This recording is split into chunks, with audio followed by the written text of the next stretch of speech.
Alright, I'm going to try this again. This is Roja Skive. Here with another one of my Roja's thoughts on this channel, the Roja Skive Space Odyssey Network. I'm not going to reiterate what I stated yesterday because some of that's just old news. Other than just kind of recapping that I am going to try to get the denomination video up about Bitcoin, how to make it easier for people to understand when we get to the whole concept of making Bitcoin a unit of account, the unit of management of pricing. Talk about what an ICO is. What else was I going to do? Oh, branding within Bitcoin, what that means for the Bitcoin space. You know, branding and generics, and using that to kind of explain what some of these hard forks are doing, and how naming things means things, and things of that nature, and a couple other videos. But I wanted to talk about, shout out to Sister Coin, who's been very supportive of the Dogecoin community from the very beginning, even still now, is Litecoin. Litecoin, slow and steady, I guess you could say, wins the race. Has climbed up past 400. I think it's settling around 375, somewhere around there last time I checked. But shout out to them. I think this is very much a response to the futures market. I think this is also very much a response to more and more people being part of Coinbase. I know they're doing a lot more maintenance now. I guess you could say they're activating more servers.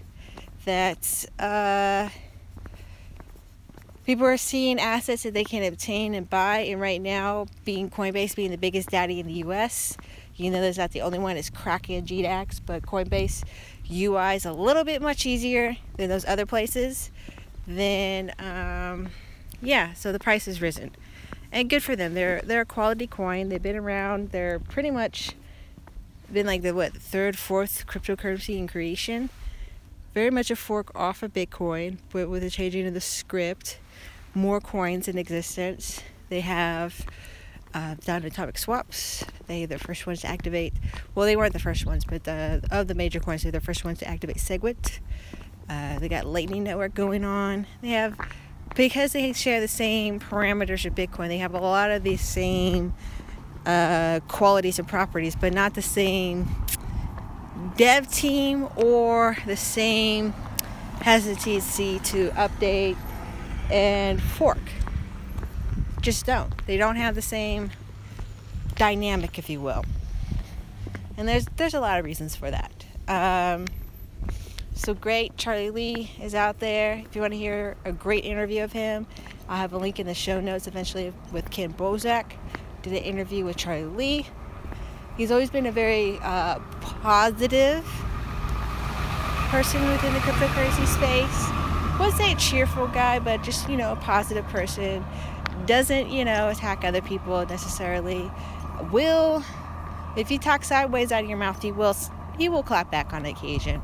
But for the most part, he just sticks to what he knows, what he understands, what he's about. Occasionally you see some other types of tweets. He's mostly a Twitter guy.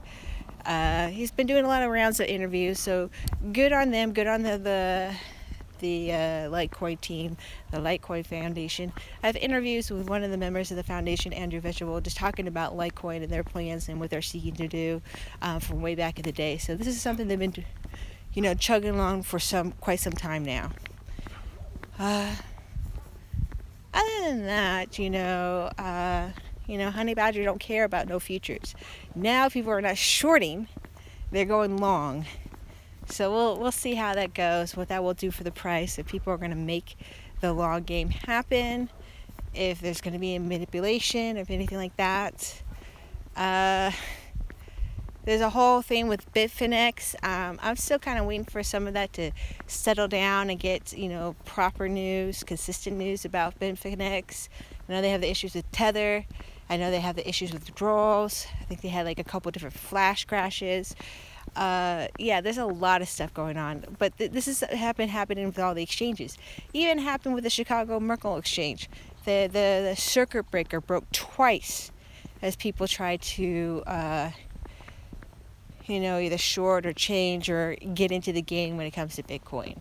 I think very rapidly that people are going to understand it's better to own cryptocurrencies than to bet on cryptocurrencies. And if you want to understand that and understand the concept of HODL, I personally have no problem spending the cryptocurrencies I've had and possessed. I do hold, but I also spend. I don't personally regret it. I'm not thinking, oh, that was like a 40 or 400 or 500, or that's a $50,000. No, I don't think of those things. I honestly don't. It is what it is. If you think in that mindset, then this is never going to become a cryptocurrency. It just never will. It will always stay bogged down in the storage value game. And that's not how you change the economics of a world. You just don't.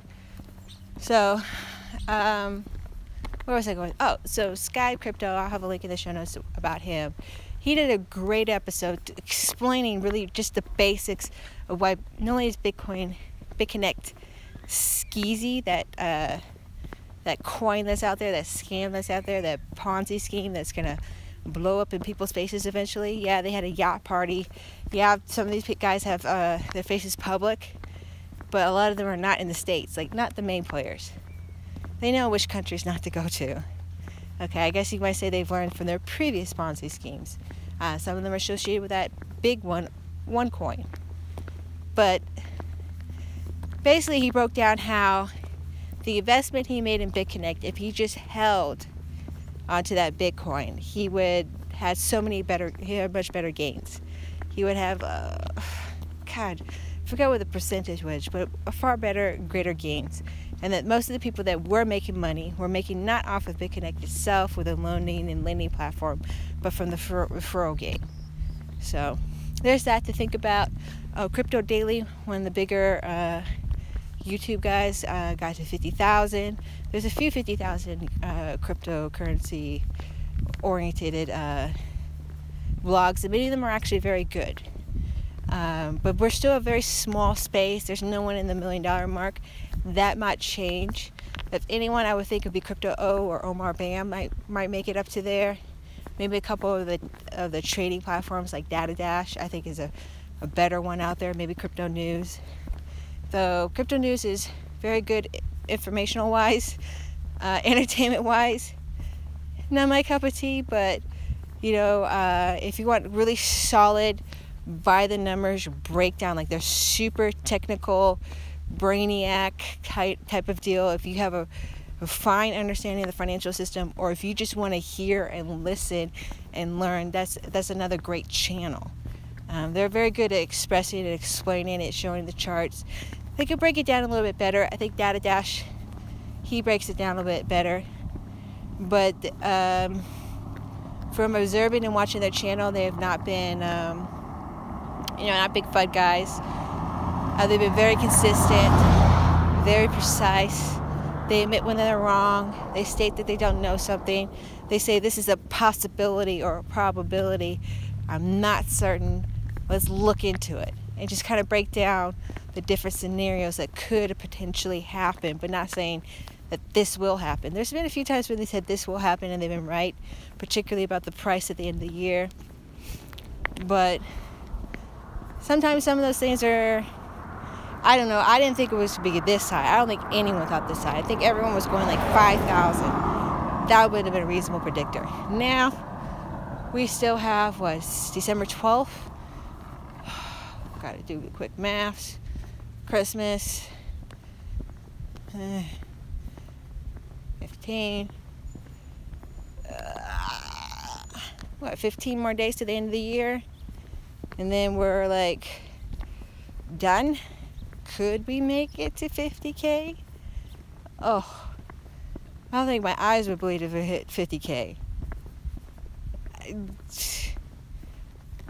Do you think people are going to get Lambos when Bitcoin hits 50K? They're not. They're going to skip that shit and go straight to houses, maybe clear out whatever debt they have. There's going to be a lot more millionaires in the world, particularly in the States, but just in the world in general. 50K, wow. A 50K Bitcoin. And something that would hold. I wonder how much it would drag up like Ethereum and Coinbase, because of Coinbase, Ethereum, Litecoin.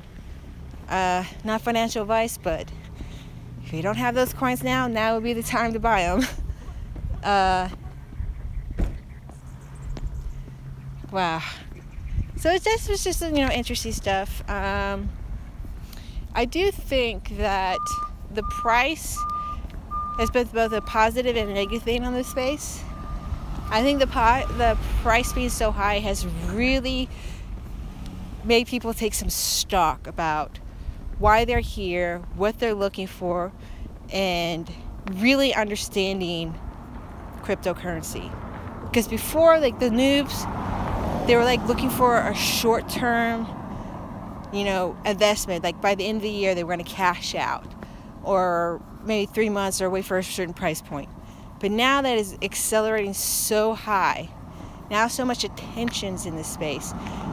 Some are taken aback and are like, what is a private key? You're seeing that a lot through Facebook, through Twitter, through all the different posts. You're seeing a lot more people that have Bitcoin, and they're asking the fundamentals when they probably should have asked the fundamentals beforehand.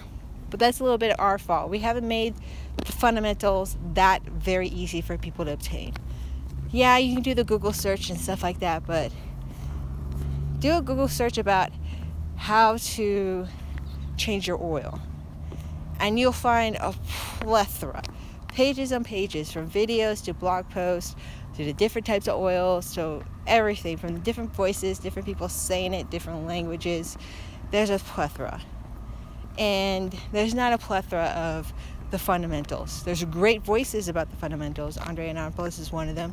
There's a lot out there, but it's not enough. And I think as members of the space who've been here for a while, it's our responsibility to maybe get as much of that fundamental talk out there as a go-to reference for people. I have a link in the show notes, or we'll have a link in the show notes to a Reddit post that kind of broke down a lot of videos of how to get into cryptocurrency. I think it's very relevant, very important. But I think for starting now or into the new year, I'm going to start, as many other people in the cryptocurrency space, but I'm not going to be charging, of the fundamentals of cryptocurrency. Just the basics. So my voice contributes as another reference point, as another data point, as another place of reference. It's one more of the plethora of voices about private keys, about sound money, about decentralization, about not having a central authority, about being your own bank, what this all means, and the responsibility, and the fact that you're actually participating in one of the greatest revolutions that have happened in human history. It's in the top 5. It's definitely in the top 5. There's been some others, civil rights movements, the right to vote, just democracy in general. Even unions, I would go up there. And in child labor, stuff like that, slavery, Indian slavery, fundamental revolutions like that. But this is the first one where there's, I would say, a very successful financial revolution that's really coming from, I wouldn't necessarily the bottom to the top, but definitely more from the people than the elites down, saying this is how things are going to be. So that's it. Those are my thoughts. Thank you for listening. And until next time, to the moon, y'all.